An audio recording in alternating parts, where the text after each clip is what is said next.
สักครู่นะครับอย่างที่เกริ่นเอาไว้ว่ามีข่าวดีสำหรับคนที่ป่วยเป็นโรคต่างๆโดยเฉพาะโรคมะเร็งนะครับเริ่มมีความหวังในการรักษาแล้วนะครับหลังจากที่นักวิจัยจากมหาวิทยาลัยเชียงใหม่เนี่ยได้ไขความลับจากสารสกัดในเมล็ดงา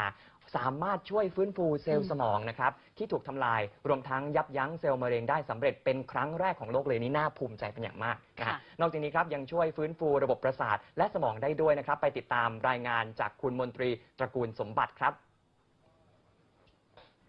จากเมล็ดงาเม็ดเล็กๆแต่กลับเต็มไปด้วยคุณค่ามหาศาลโดยเฉพาะสารเซซามีนในเมล็ดงาที่นักวิจัยคณะแพทยศาสตร์มหาวิทยาลัยเชียงใหม่พบว่ามันสามารถที่จะยับยั้งเซลล์มะเร็งได้และยังช่วยกระตุ้นภูมิคุ้มกันให้ต่อสู้กับเซลล์ร้ายได้ด้วยน้องแพงสาววัย 21 ปีคนนี้เคยป่วยด้วยมะเร็งต่อมน้ำเหลืองเมื่อ 2 ปีก่อนซึ่งรักษาตามขั้นตอนด้วยเคมีบำบัดหรือคีโมที่เน้นการทำลายเซลล์มะเร็งซึ่งมีผลข้างเคียงมากมายแต่แพงกินสารสกัดจากเมล็ดงาควบคู่ไปด้วยช่วยยับยั้งเซลล์มะเร็งอีกทางหนึ่งและช่วยให้ร่างกายเธอฟื้นฟูได้อย่างรวดเร็วจนตอนนี้หายเป็นปกติแล้วอย่างที่เราเห็นผลเห็นคนอื่นที่รักษาใช่ไหมคะก็คือจะมีสักกี่คนที่จะแบบจะใช้ชีวิตได้ปกติแบบหนูเนาะค่ะก็คือหนูก็ไม่รู้ว่าถ้าไม่กินเนี่ยมันจะเป็นยังไงแต่ว่าพอกินแล้วอ่ะมันก็โอเค